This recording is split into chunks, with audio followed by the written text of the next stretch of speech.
Spirit wants me to talk about one more thing, the truth about Jesus and also Mary Magdalene and his cousin Elizabeth. So this is something that I kind of accidentally discovered, and it was very eye-opening, I guess you could say. I was having conversations with Jesus. I mean, I don't know if all of you have been following me for a while or found me recently, whatever. I have straight up full on conversations with, honestly, I could talk to any being that I want to talk to, but I focus on ascended masters, primarily Jesus, and even now I just talk directly to the Elohim source, the creator, whatever you want to call it. He told me, he isn't even the right way to say it. It told me to that Elohim is its name. So yeah, so I can talk to any of them. I taught myself how to do that with the pendulum to have complete conversations. And that started as a way for me to have some type of evidence or proof, because with meditation or clairaudience, back years ago, I would get scared that it was just like my imagination or my brain like telling me what I want to hear. So my, evidence-based self taught myself how to have conversations with spirit with the pendulum, and I have permanent protections, and I know how to protect myself and call in the communication safely so that I know that I'm not speaking to the wrong spirits, and I also know how to tell if the wrong spirits like slip in basically to try and trick me. So anyway, I was having these long conversations with Jesus, mostly to talk about twin flames, to talk about clients also, to talk about all the different things that I was channeling and doing, whether for clients or helping the collective or whatever. But I would also get into these long conversations with Jesus about the world and ascension and, all of these broader topics. And I was having this conversation with him. This was years ago now, so I don't remember too specifically, but I was having this conversation with him and started asking him questions about his life, and the answers were surprising me, and it actually guided me to a book that I'm going to show you. I actually already had the book, but I hadn't read it yet. It had been recommended to me to get, and I did. I purchased it, but I hadn't read it yet. And then I'm having this conversation with Jesus like a year after I bought the book, and the answers that he's giving me to these questions, such as, did you really die with the crucifixion? And being told, no, he didn't. And I'm like, wait, what? And so it led me to grab the book and start going through it. I'm going to show you the Divine Union, the love story, it goes so fast. Divine Union, the love story of Jesus and Mary Magdalene by Lea Chapin. Let me show you one more time so you can see the cover if you want to get it yourself. This book is channeled from Jesus and Mary Magdalene. The author literally has, plugging my iPad back in. The author literally has each chapter as saying narrated by Yeshua or narrated by Mary Magdalene. And it goes through their lives from childhood through past ascension, through the lives that they lived together long after Jesus was crucified and ascended. And it gives their experiences for all of it from both perspectives. It also talks about Elizabeth, and there's one chapter from Elizabeth. And Elizabeth, religion has taught us that Elizabeth is, I think it was Mother Mary's cousin, actually. That's how long it's been since I studied religion. I grew up Lutheran, but it's been that long since I studied it, I can't even remember clearly. But I'm pretty sure Christianity teaches that Elizabeth was Mother Mary's cousin who birthed John the Baptist. And anyway, I don't need to get into that story. According to this book and according to Jesus, I confirm this communicating with him as well. In fact, I probably also spoke to Elizabeth back at the time. Elizabeth was not Mother Mary's cousin. Elizabeth is Jesus's cousin, and she was raised with him because her mother, oh my gosh, I can't talk. Elizabeth's mother, who was Mother Mary's sister, one of Mother Mary's sisters, something happened to the mother, and Elizabeth had to come and live with Mother Mary and Joseph and Jesus, and was raised with him. And I believe there was other siblings too, if I recall correctly. But anyway, the main point is that Jesus, Mary Magdalene, and Elizabeth grew up together. Elizabeth isn't that important here in context of what happened with Jesus. I mean, she actually is, but I don't need to focus on her. The reason why I'm pointing this out more so is because that's something that was changed in the story that we were taught.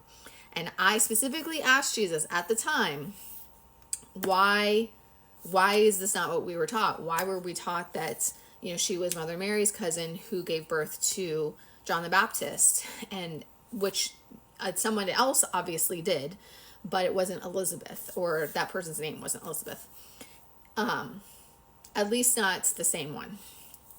And he told me that, and I quote, devil worshippers changed the story. They didn't want the people to know that. I can't remember more specifically if he even said more specifically why they changed it, but that's the part I remember. Devil worshippers changed it. Okay. I know a lot of people don't want to believe that the Bible could have been changed, but the Bible was passed down word of mouth for a very long time before it was ever written. And even after it was written, I know stories from doing research of emperors and people in power basically locking up those who watched over the Bible, like the Pope at the time, and intentionally changing the Bible to suit what they wanted it to say, and removing books. We know that there are books that have been taken out of the Bible, such as Mother Mary's Gospel, Mary Magdalene's Gospel. I'm can't talk today. But anyway, so that is something to just keep in mind, that I do believe that a lot, if not most, of what's in the Bible is accurate, but I don't believe that it's 100%. And I know, honestly, straight from Jesus himself, that parts of the Bible have been changed because that's what devil worshippers wanted the people to believe. So anyway, going back to Jesus's story, as I said, I was having this long conversation with him, and he was telling me some things that were shocking me, such as that he did not die during the crucifixion. And it led me to pull out the book on my Kindle and start going through it. I skimmed through it really fast, looking for the parts that I was talking to him about. And I learned a lot, which I'm going to share with you real quickly.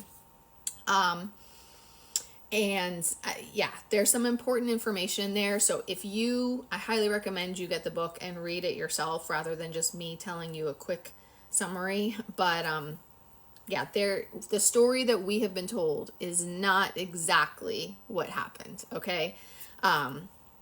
The long story short of it is that Mother Mary was a high priestess in this mystery school of Isis, for one thing.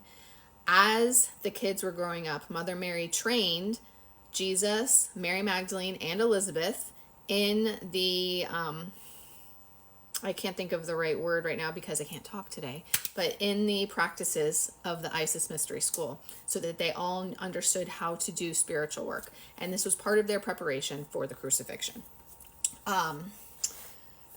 Jesus and Mary Magdalene, of course, were very close, even just from growing up together and going through all of that together. But they prepared for the crucifix. During the crucifixion, Jesus astral traveled and left his body so that he wouldn't have to feel the pain, the physical pain of the crucifixion so much. And then he re-entered his body right before it could completely die, and right before they finished the crucifixion, so that his body didn't die. He astral traveled to avoid the pain, and he came back into his body right towards the end. And then after that, they took his body to the tomb, and Mary Magdalene and Elizabeth were already in the tomb waiting to be able to heal his physical body, because they had dug a tunnel ahead of time to be in there waiting for him. Okay, can go on to the next video to continue this. Okay, going back to where I started, I'm explaining the true story of what really happened with Jesus and Mary Magdalene. This was a conversation that I was having with Jesus myself, that he was giving me answers that surprised me. So then I pulled out the book Divine Union, the love story of Jesus and Mary Magdalene, that I had not read yet, but then I started skimming through as he's giving me these answers, and, realizing that what he's telling me as I'm communicating with him is the same thing as what's in this book, basically.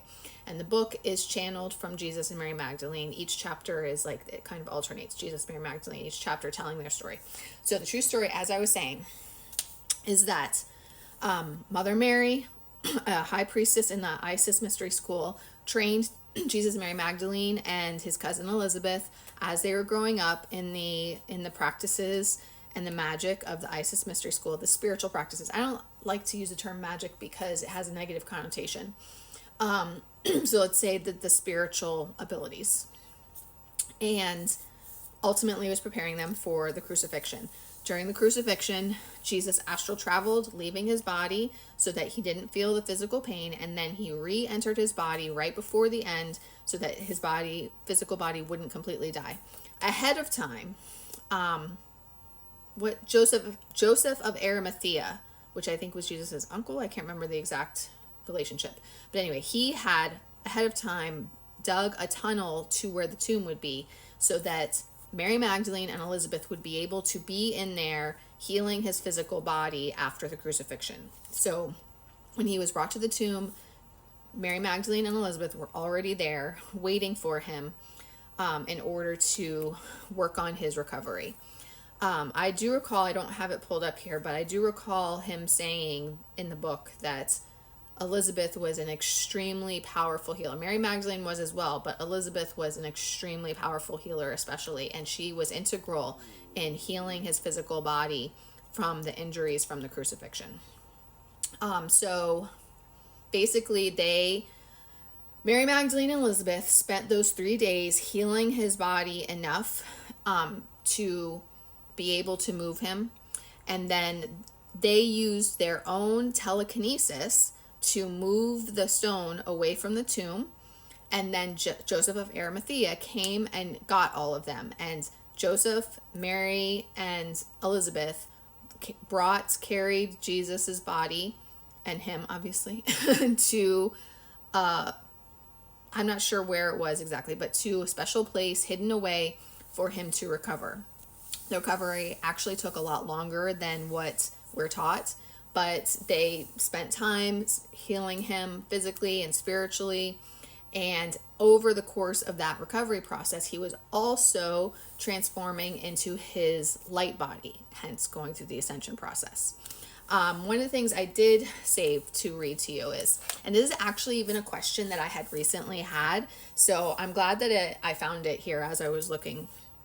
But so the question that I've recently had was, I know that a huge aspect of Christianity is that Jesus died for our sins, and that's the whole reason why he went through that. And what he specifically says here, chapter 11, My Recovery and Ascension, narrated by Yeshua, Jesus the Christ.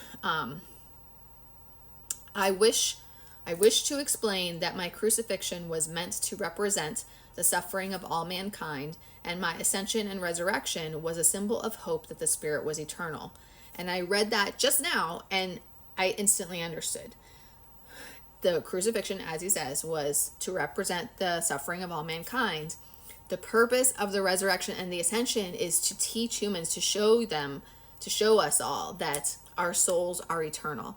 Our spirit is eternal. And it doesn't matter what happens to the physical body. We don't truly die. We are still us. we still have our souls don't go, our souls don't die. You know what I'm saying? So anyway, so that makes complete sense to me. Now also, let's see here.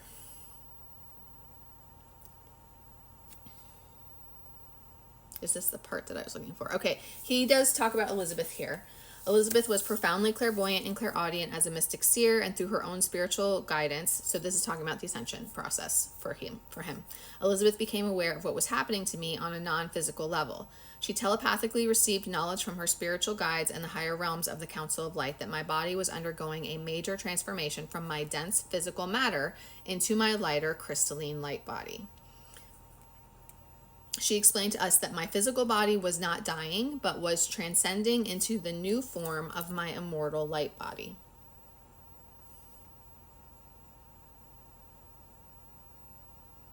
It was part of her sacred contract to devote her entire life to Jesus and to help him through all of the processes that he went through from birth through his eventual true death. Anyway, there is more I can read here. It was during this most magnificent time of my ascension process that I received guidance through a dream that I was now a time traveler, one who was able to teleport through dimensions of time and space through portals of light. This unbelievable discovery startled and surprised me. I suppose that sleeping nearly 24 hours a day during a long period of my early recovery was what helped prepare me to live between what is called the swing of worlds as a time traveler.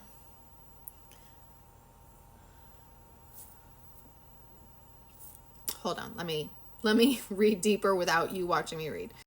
Okay, I'll read a little bit more. With this powerful spiritual transformation, my consciousness was now fully awakened, and I was not the same man that anyone knew before the crucifixion. I was no longer depressed or angry, because now everything began to make sense to me. But I also knew that from this moment on, my life path was not to be ordinary. So I wanted to read that too, because I wanted to remind us all that Jesus was human. He was human before the crucifixion. And, he was depressed and angry, and he experienced, human emotions. But he went through this awakening and ascension process, and he had the light bulb moment where he understood it all. Everything made sense. The puzzle pieces fit together. That's what we're going through. We're going through this intense spiritual awakening process, which is an ascension process. And the puzzle pieces are coming together as our crown chakras are expanding, and we're learning and understanding so much more from the spiritual perspective. So I love the connection with that too. But anyway, let me finish summarizing the rest. I mean, it's not really, I already hit the important points, right? That he didn't really die. Because I think that's huge, right? So after he finished transcending into his immortal light body, I think it's funny that it uses the word time traveler. Probably didn't know a better word to use, whether that was his exact word channeling through the author, or if they agreed on that word or what. But and if you think about it, I guess that's what we do. Like when we are astral traveling and viewing different lifetimes and whatnot, I mean, it's basically time traveling, right? So anyway, when he realized that his purpose was to time travel, astral travel, visit different places, different time periods all over, helping people, helping humanity. He basically spent the rest of his life while Mary was still alive, doing that while also coming back and spending time with Mary and their kids. And they did have 3 kids. They had first Ascended Master Sarah, and I believe 2 more. Ascended Master Sarah especially, I can't remember about the others. She was conceived during a sacred soul merge, which was not physical sex. It was a spiritual sex, essentially. And the description, let me find that real quick. Okay, I found it, but I don't really have enough time to read this properly. So let me finish explaining the rest of their lives real quick. And then in the next video, I'll read you what their soul merge, light body soul merge was, and how they conceived Sarah without having sex. Same as how Mother Mary conceived him in a way. And then I also found these 2 excerpts about what they both experienced when they were separated, which directly applies to twin flames, and I want to read that to you too. But anyway, so like I said, after his ascension process, he was now physically in his immortal light body, but he was still functioning as a human on earth, but was also in his immortal light body, so he could astral travel around. And he and Mother Mary and others, Joseph of Arimathea went with them as well. They traveled around, they lived in different areas, they raised the kids that way in hiding, kind of to protect everyone. And that's how they spent the rest of their lives until Mary's death. And then he came to a natural death, physical death as well. I'm not sure exactly how that worked. It might be in here as well, but I'm not going to worry about that right now. But that was how their lives went after that, basically. Okay, so I was just explaining to you guys the true story of Jesus and Mary Magdalene, and how he didn't really die on the cross, and how his recovery and ascension went. And now I'm going to read to you the passage about how he and Mother Mary, they're transformed into their light bodies and did a sacred soul merge, which is how they conceived their firstborn daughter, Sarah. Then similar to how Mother Mary conceived Jesus, the immaculate conception. The camera was doing something weird a second ago. I don't know if it was like spirit like showing itself. I might, if I'm able to figure that out, I might have to show you guys that in a different video. But anyway, because I saved it as just in case. Anyway, let me read. It was very weird. Okay. He had recovered enough that they were able to enjoy their time together more. They were relaxing under the stars, gazing into each other's eyes. And all of a sudden, our ethereal light bodies began to merge together as one energy, one light form. As our energies began to intertwine, we felt our kundalini rising from our root chakras into our crown chakras like an explosion of energy igniting inside of our bodies. It was the most exquisite moment either of us had ever experienced. We were immersed in so much love and light. We felt our bodies were no longer separate as they merged into oneness. But as quickly as Mary and I had intertwined our energies and become one, we just as quickly returned back into our normal and separate conscious states. We were both stunned at what had just happened, but we were not yet aware of the miracle that had occurred. Unbeknownst to us, in the very moment of our exquisite union, our daughter Sarah had been light conceived. At that moment, light codes had been anchored into our united energy fields to allow the conception of her evolved soul by imprinting her divine etheric blueprint into her very DNA. She would thus enter into this world fully empowered as an enlightened being. That's why she's an ascended master as well. We had experimented with merging our light bodies many times before, but this was completely different. It was not a sexual experience, for Mary and I had been trained in the tantric sexual union. It was in this powerful moment that our crown chakras opened and we had created the portal of light in which Sarah had been conceived. Stunningly, at that moment, it had felt as if Mary and I had been catapulted into a higher dimensional frequency. We had literally been taken out of our bodies into the 7th dimension, and this is where Sarah, our daughter, had been miraculously conceived in light. She was to be our firstborn who carried the pure light and ascension codes of the living light of God. Sarah is considered to be the missing Holy Grail that holds the bloodline of the Magdalene and of King David to carry the wisdom teachings for planetary awakening. She was to incarnate as an Ascended Master. Sarah is an Ascended Master you can work with. So I'm going to continue to read about her just a little bit further so that you can learn a little more about her. Sarah was to incarnate as an awakened spiritual being into her full knowingness with no veils placed over her at birth. Furthermore, Sarah would carry the essence of our balanced male and female energies in her own physical DNA. She was a master soul whose purpose was to hold the template of the balanced divine masculine and the balanced divine feminine energies for all future generations. As the descendant of our combined bloodlines, she was a seedling of light who would be a living catalyst to carry unity consciousness for humanity. Hold on. Because the chapters are Jesus' perspective and Mary's perspective, I have to jump around a bit and find passages.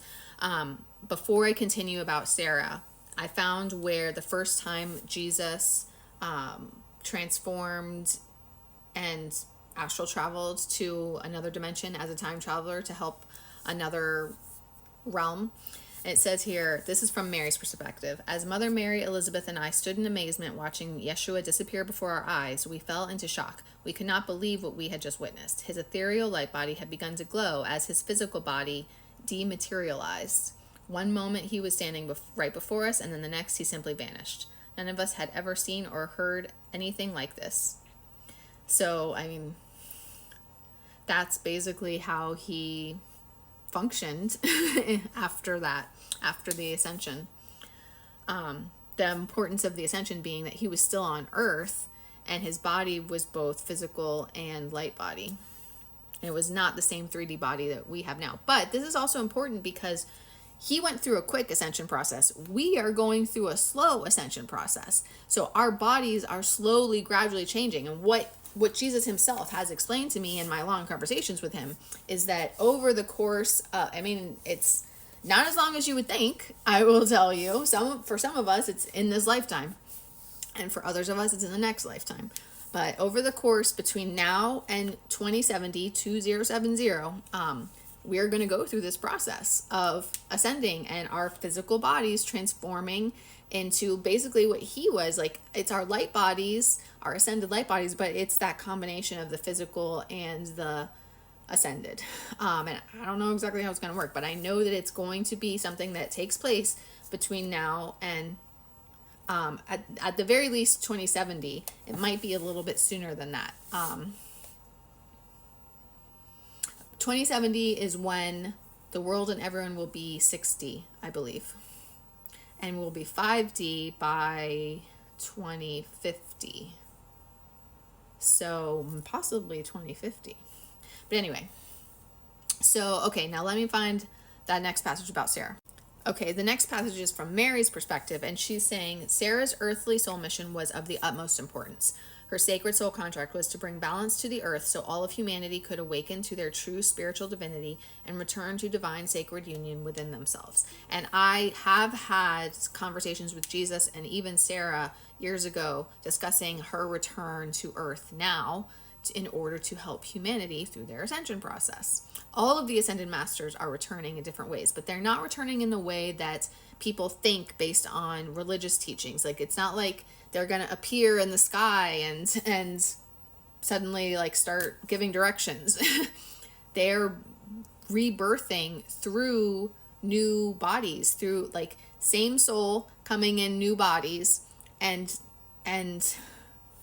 speaking, living, breathing their messages, their purposes, and leading and guiding people that way. And they're coming through multiple people too. That's another thing I know, that their souls are splitting into soul fractals and coming in through many different people. So when spiritualists talk about Christ consciousness and things like that, it's talking about like the ascended masters, not just Christ, but the ascended masters are returning at this time to help the ascension process as their soul fractals are splitting and birthing in through new babies. And now some of those babies may be, I want to say that pure soul, although I don't know if that's the right way to say it, but a lot of these, golden children or crystal children, whatever they're called, they have their own original souls, and the soul fractal of the ascended masters are joining with those original souls of these children coming in,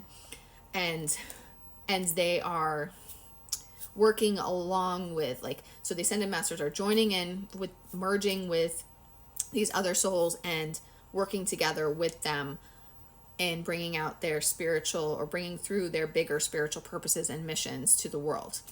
And how much of those souls are their own souls versus how much of them are the ascended master souls, it probably depends on the soul contract of each of those souls. And like I said, there might be some that are completely purely the ascended masters, but I don't think there are any, or not a lot of them like that. Most of them are the soul fractals joining and merging with these other souls. It's been a while since I discussed that with Jesus, but I am aware of it. I just don't really know how to explain it very well. So I can't remember if I read this last part, so I'm just going to read it again.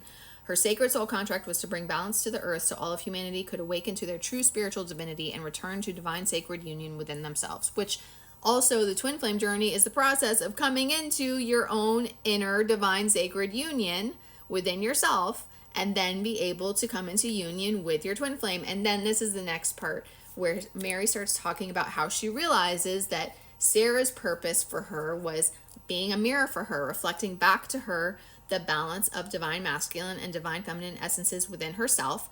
And Mary began to realize that her own inner energies were not balanced, and she needed to continue to heal those herself so that her own sacred union could be fulfilled properly, so that she could fulfill her earth mission and her union with Yeshua as well. So now I want to read that part.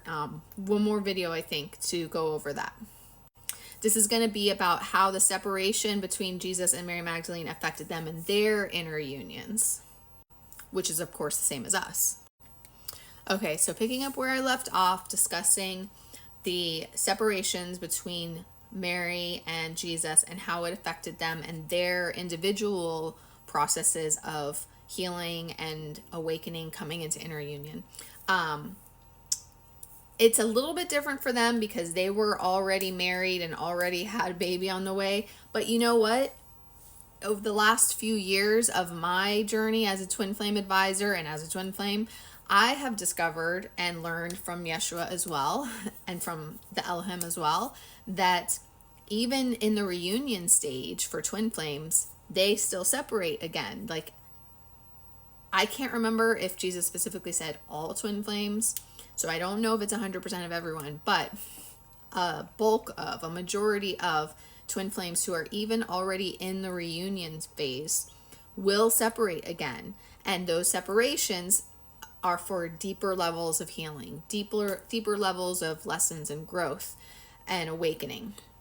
And they will still come back to each other. And, you know, what that looks like depends on each pair. Like, I know one twin flame pair who is more of like a complete separation again. And then with me and my twin flame, it wasn't a complete separation. It was more of just, we both have had periods of time where we've been super busy and caught up in the things that we've been dealing with as individuals and just not having as much time for each other. But we were still together. Our relationship was still okay. We were still in communication. It wasn't a breakup or anything like that. It just was us both being overwhelmed with our lives.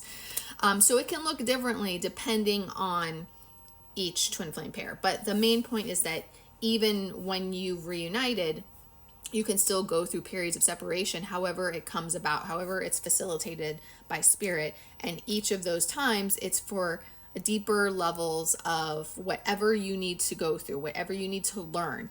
For me and my twin flame, the things that we've both needed to go through haven't had to do with the connection between us or relationship stuff. It's had to do with, like, for me, life purpose stuff, work, career, and even just individual lessons in healing with, I don't want to get into all this right now, but like I've had mental health struggles that it's been bringing me through.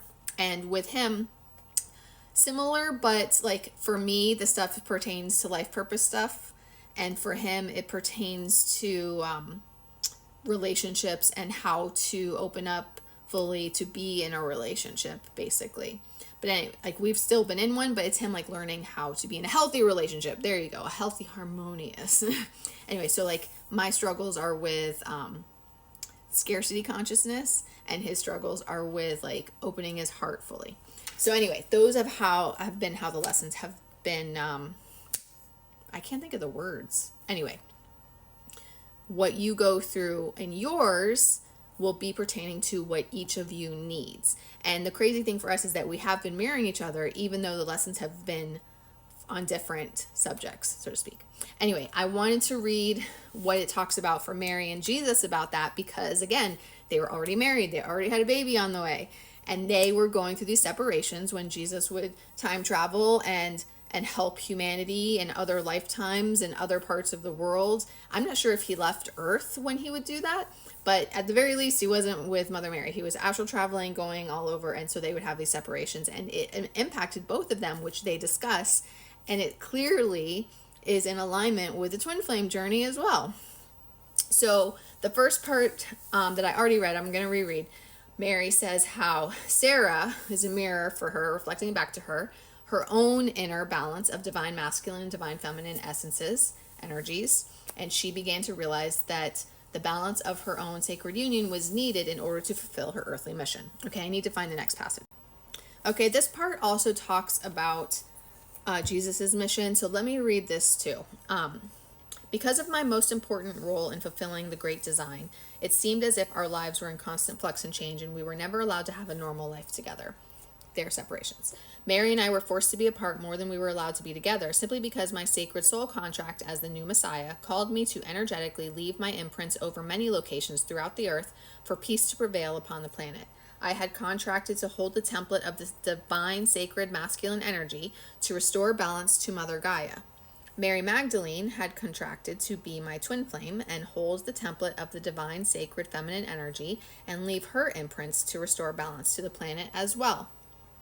We had both agreed prior to our births to be the souls and spirits that would hold the balance for Mother Earth as she ascended into her full glory. Our sacred purpose was to help future generations awaken and embody the balance of the divine masculine and feminine energies so needed for all to ascend into Christ consciousness. Each soul needs to achieve sacred balance within themselves, in their relationships, and for the world, so that the beloved Mother Gaia could return to balance and ascend into fifth dimensional frequency. This was scheduled to manifest 2,000 years later, here we are, during the long-awaited golden age of enlightenment. As a time traveler, I had the ability to teleport through other dimensions of time and space. This is how I was able to travel to the Middle East, India, China, Russia, and Europe rather easily.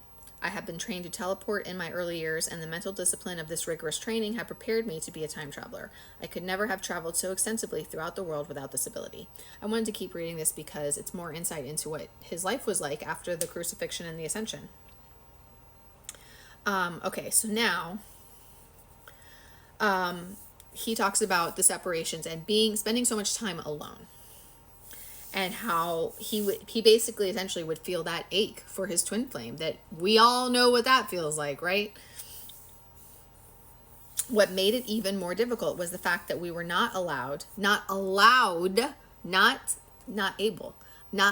Spirit did not allow them to telepathically communicate with each other during this time, as I was not allowed to interfere with her life, nor was she allowed to interfere with mine. So sometimes you are separated for a reason, and Spirit is not allowing you to be in contact. Keep that in mind. It was unnerving to be alone, for I had always been surrounded by family and the strength of women in my Essene community. To be without the influence of the sacred feminine energy in this way was hard on me. At times I felt I must be weak somehow to be so dependent on the women in my life to support my emotional needs. But being without them made me realize that I needed to learn to depend upon the sacred feminine within my own self. I knew I must build up my own emotional strength and find some resolution to comfort myself from my own fears and anxieties.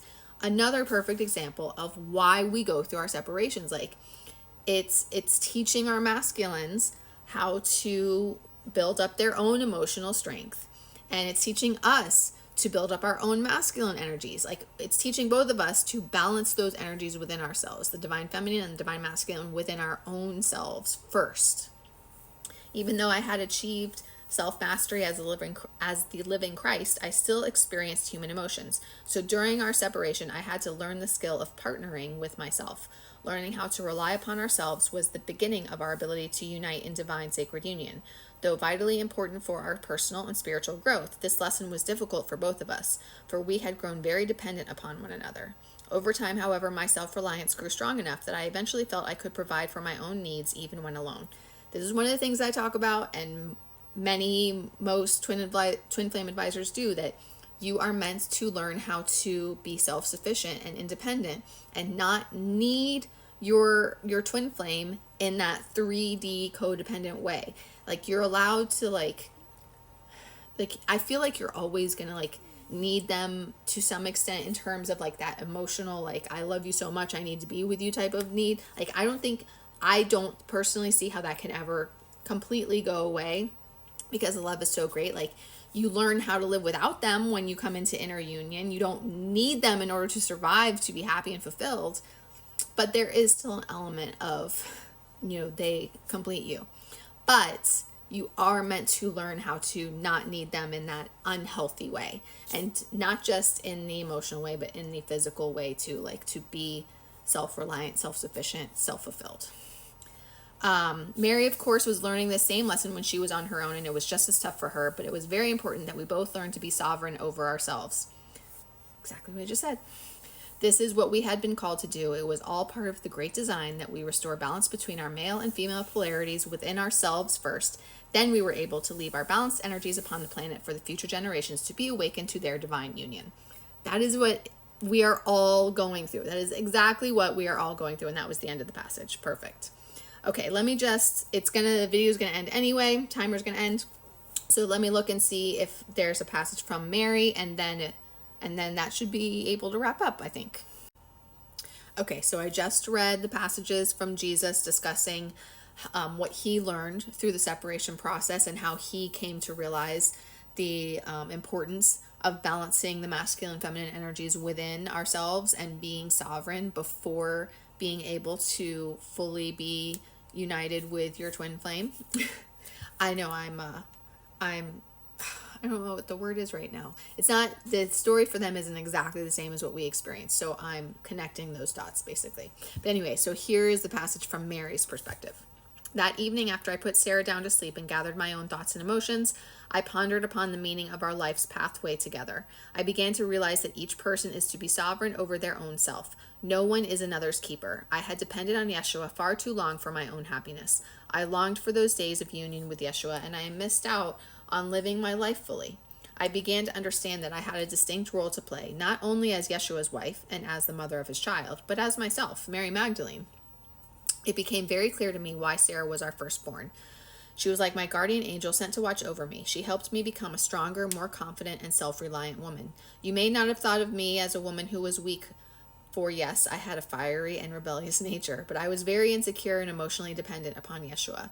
This may not be what you have read about me or heard about me, but I assure you this is true. It stands out to me that she says she was very insecure and emotionally dependent, because I definitely wouldn't have thought that. And you see that reflected in many divine feminines, that those insecurities and that anxiousness, the anxious attachment.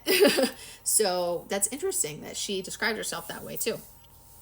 I felt I needed him for my own happiness and sense of self-identity, which is exactly what I was talking about, is the reason why, like, that's that unhealthy need and codependency that spirit is breaking through this journey. Who was I? Was I just Yeshua's wife? Was I just Sarah's mother? What was my calling? What was my truth? I had devoted my whole life to Yeshua, and I did not live fully for myself. I did not know how to think of my own needs, as I always put Yeshua's needs first. I began to remember when Yeshua was a young boy studying at temple, and I had spent my every waking moment waiting for the next chance to be with him. Now here I was again, still waiting for him. Even though I was a grown woman and now a mother, being without Yeshua was so difficult for me, for I always wondered how long he would be gone or when he was going to return. Over the next few weeks, I had an epiphany of who I really was. I started to understand my own true nature, and that I was more than just Yeshua's wife and Sarah's mother. I had come to realize that I was a powerful goddess of the sacred feminine. All my years of training with Mother Mary and the priestess Isis were now starting to come alive within me. I suddenly stood up and felt the surge of power rise up in me that I had never felt before. I was not the weak and insecure woman that I had previously thought I was. I was stronger than I gave myself credit for. On quiet evenings, I would think about all the nights Yeshua was home with me after Sarah was born, when we talked about the significance of our sacred contracts. He tried to explain to me on numerous occasions that our Akashic records showed that we were not to be physically together for any permanent length of time. Rather, our sacred soul contracts called us to hold our energetic imprints for the Earth Mother in different locations throughout the world. As a time traveler, Yeshua's mission was to imprint his frequency of the divine masculine energy and Christ consciousness essence around the globe. My mission was to imprint my frequency of the divine feminine energy throughout Europe, the Middle East, the United Kingdom, and eventually in France. In this way, our combined energetic frequencies were to be imprinted around the world to help humanity reawaken and return to holy sacred union, balance, and oneness. I had not understood exactly what all this meant at the time that he spoke of it, and I'm paraphrasing now, I was also stubborn and refused to listen. As a young wife, all that was most important to me was that we were together as a family, so I resented his time away, and I didn't want to hear the reasons. I couldn't fully conceptualize the meaning of our powerful earthly mission as twin flames and our sacred contract to awaken humanity to their true divinity. In my later years, I often wondered how he tolerated my stubborn and defiant nature, and he was always loving, gentle, calm, and patient with me.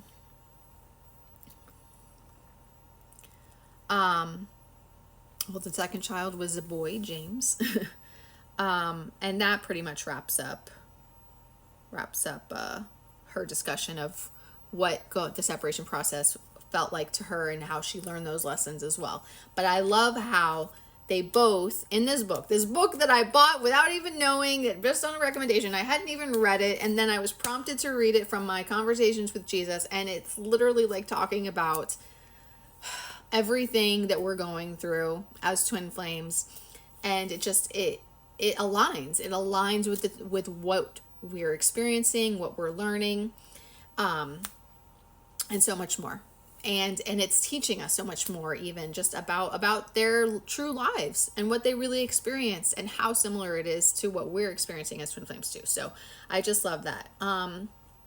Okay, so I'm just going to skim through it one more time and see if there's anything else I want to read to you. I like this one.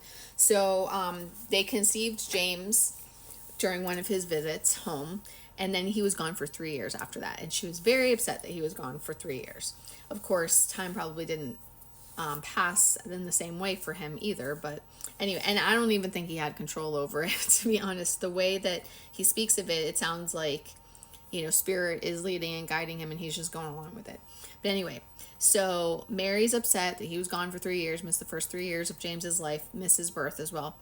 And he smiles and says, Mary, this is our sacred contract. This is like me and the other Ascension and Twin Flame teachers trying to explain to you guys the higher 5D spiritual perspective.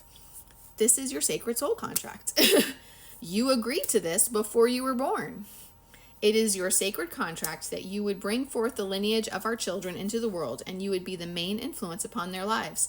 You had agreed to carry the energy of the divine sacred feminine for our children and for future generations of children. And Mary says, this is not what I wanted to hear. I was still very angry. I did not want to hear him try to explain this to me.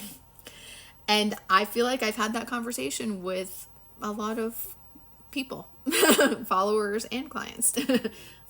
And here's Jesus explaining it to Mary. Okay, so now she skipped ahead. Her kids are a little bit older. Their kids, I should say, are a little bit older. And she says, as I watched my children go, I admit I had been resistant to the role our lives were meant to undertake. I now felt stronger and more confident within myself than I had ever felt before. Nor did I feel desperate for Yeshua any longer.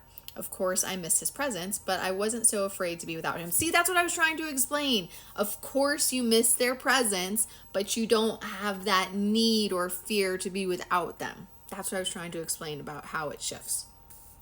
With the help of my children, I was now standing in my own power. I had spiritually matured and felt balanced, whole, and complete within myself. I was aware that Yeshua and I held a huge responsibility. Our children, whose lineage was of the Magdalene and the David, were of great significance for future generations to return to oneness and achieve self-mastery. I realized that the world would be dependent upon our bloodline for peace to prevail upon the planet. I had finally come to understand what Yeshua was trying to explain to me all those years ago when I refused to listen. It had taken me all this time to comprehend the meaning of divine sacred union, of partnering with oneself, and the importance of our children carrying the divine balance of the sacred feminine and the sacred masculine. I knew that in time the true meaning of our lives would unfold, and my children held the answers to many questions that were yet to be revealed for humanity's spiritual awakening. This seems important too, although it might be brief. This is Jesus' perspective again, one of the times that he returned home. I felt our spirits intertwining as we had done so many times before, but this time it was different. It felt like our light bodies were being physically anchored into the earth. We had both learned to integrate our sacred divine masculine and feminine energies into our own personal lives, and it was now time that we bring it into union as one energy on the earthly plane. We were blessed to be the ambassadors and emissaries of light, for as we stood there in our blissful embrace, the Christ Magdalene energies were imprinted into the crystalline core of the earth. This is also when they conceived their third child, Joseph, by the way. I'm going to keep reading. I have a feeling I'm going to run out of time. I'm going to have to go to the last video. But I got to keep reading here. So Joseph was anchoring their now united divine sacred union in the earthly plane. And it would seem that Jesus no longer continued to astral travel, time travel around the world anymore. And from this point on, from Joseph's birth on, they remained one complete family unit. And Joseph even symbolized that completion. And see, I only have 30 seconds left, so let me start reading in the next one. But yes, so Joseph, their third child, completed the family unit and also came with their divine sacred union, and no more separations after that. So they even reached that point too. How interesting that occurred for them after they got married too. Crazy. Okay, hold on. Okay, so Jesus and Mary just had Joseph. This was the completion of their divine sacred union. They felt their light bodies anchoring into the earthly plane. No more separations after this. So basically, after the Ascension, after they got married, that's when they went through their separations. And now they are in complete sacred union, no more separations. For the remaining years of our earthly lives, Mary and I lived very happily and comfortably together. Being with my family brought such comfort to my soul. I don't need to read every single word here. In many ways, our lives were so ordinary and simple, yet our sacred contracts had been far from ordinary. It had been a long journey. It had been a difficult journey. As Mary and I stood there looking at one another, we knew that what we had gone through for the great design. I quote because it's italicized. So I think in earlier chapters from when he was a child, Mary explained to them the great design that had been explained to her by Spirit. Mother Mary had that explained to her by Spirit, and she explained it to them because that was the crucifixion and the ascension process and how they're living their lives out now after this. So what we had gone through for the great design, my crucifixion, my resurrection, my ascension, and our separations. I love how he includes that. His crucifixion, his resurrection, his ascension, and our separations had all been worth it and part of the great design. So keep that in mind for your own journey.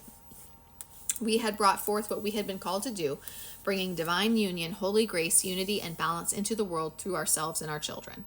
Our sacred divine union was now truly a living expression, living within our children who continued the legacy of the bloodline of the Magdalene and of King David.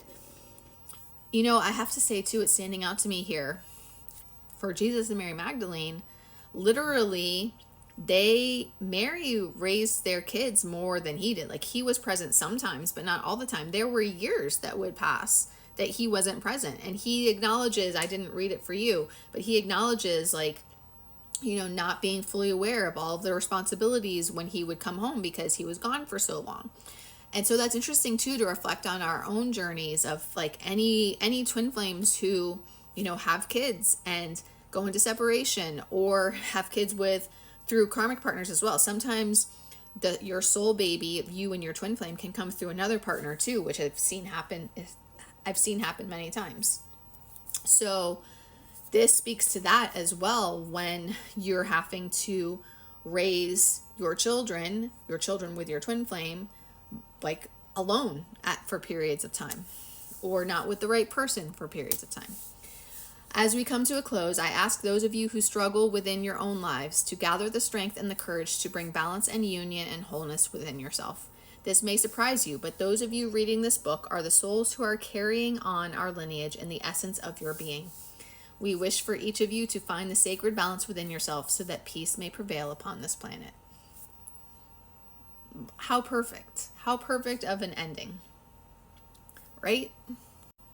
Okay, there are final epilogues that are like full chapters themselves, final messages from both of them. I can't read the whole thing. Get the book if you want to, but I want to read a little bit of Mary Magdalene's here. It saddens us to witness how mankind has separated himself from his own inner truth. We see the fear inside the eyes of so many, and we understand your pain. At this time of great planetary crisis, Yeshua and I come to bring balance to an unbalanced, masculine, technologically based society. It is through the love of the sacred feminine energies that peace, love, and balance shall return upon the earth plane once again. We understand what you are going through, as during our lifetime there was the same level of male-dominated imbalance and patriarchal rule that had caused the suppression of the sacred feminine. And we are here to help you through these difficult times, to guide you and empower you. We come to you as emissaries of light, representing the Mother Divine, manifesting as the Christ Magdalene, through which the sacred feminine expresses her love to you. And she discusses how the sacred feminine energy is rising again. And we carry the balance between the Father, Mother, God. They're here to help empower you. We are here to help empower you to the understanding that you are a sacred being. Please honor yourself and all of life, living in sacred unity and balance with all that is. We ask you to consider that you are all connected and are all one. We ask you to seek divine union within yourself as a sacred child of God. Can you trust that there is a great design for your own life? Can you allow it to unfold as it is divinely orchestrated? Can you surrender your ego and trust in the inner wisdom of your connection to your divine self? So many of you are searching outside yourselves for love, peace, and answers. As you can see through our story that I, Mary Magdalene, sorry, there's something in my eye, was always searching, confused, and waiting for my Yeshua to make me happy, to love me, and to make me feel complete. But it was through my connection to my own innate wisdom and inner gnosis that I began to feel more empowered within myself and came to know peace. You too were born with this gift. I can't talk. This gift, this inner knowing. But over time, you separated yourself from your own knowing and your own truth. You became separated from your own I am presence. And this is when separation, darkness, and fear set in. It was Yeshua's and my sacred soul contract to be the way and the light to help guide you to rediscover the truth of who you truly are as divine beings of the light, connected to all that is. Sacred union and sacred balance come by listening to the inner, still, quiet voice of God that lives inside each of you. It comes as the still, quiet voice from within.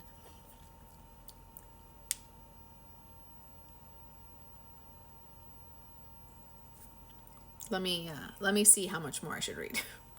Okay, so Mary Magdalene just continues to go in depth about where I just left off, and as I said, purchase the book and read all of it in detail, because I can't keep reading all of it to you. But I do want to add one part here. Elizabeth narrates the last epilogue.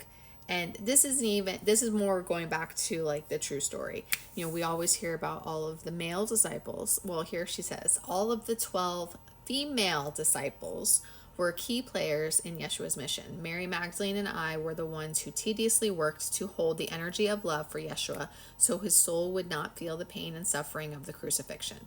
All of us completed our parts of the great design, and Yeshua's love and devotion continue to live in all of our hearts. We were dedicated to him, and he was dedicated to us. I just love her discussing that because we don't hear about them. We don't hear about the female disciples. And I do think it's important to point that out because the sacred feminine has been suppressed in society and it's rising again. So let's learn about them too, the female disciples too, right? Okay, the final thoughts from Elizabeth. All of you are emissaries of the light and messengers of the light. You have been anchored into the beautiful peace and light grid of the earth, and you are being downloaded with powerful ascension codes at this time. I wish for you to understand that each of you also plays a very important role on this earth plane. For this is also the story of Mother Earth and her love for us. It will take all of humanity to help bring her into her exalted state of balance, beauty, peace, love, harmony, and grace. And this is why I've come to be the last voice to help humanity understand that as stewards of Mother Earth, we are responsible for returning back to balance and sacred union within ourselves in order for peace to prevail on planet Earth. Your light, your love, your balance, your connection into sacred union with yourself is needed now more than ever. There was a great design for this planet. Eons and eons ago, all of you chose to be part of this great design. You were eagerly awaiting your chance to come to this planet to serve, and just as Mary Magdalene and Yeshua are emissaries of light, I want you to embrace the fact that all of you are indeed powerful missionaries and way-showers of the light. This story is thus meant for all of humanity. It is very important that humanity reawaken and return to the energy of oneness with all of creation by understanding that we are all connected and that we are all one.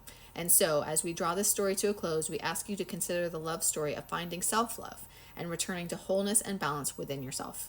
I want you to live in the joy and remembrance of who you truly are and to remember your own divine power. And this message of the greatest love story ever told is about you. It is for you to rediscover the greatest love of all, and that is self-love and divine union with yourself. And that's Elizabeth's final words. And there's actually another reason to purchase this. There's a bonus section with the 12 tools of enlightenment gifted to us by Yeshua. So I'm not going to go through those, but another reason to encourage you, if this resonated you with this book, can I talk? if this book resonated with you and you want to read more, read deeper, and get these 12 tools of enlightenment, purchase the book Divine Union, The Love Story of Jesus and Mary Magdalene by Lea Chapin, and you can get it through Amazon. Okay, I hope this helped some of you, and I'll talk to you more soon.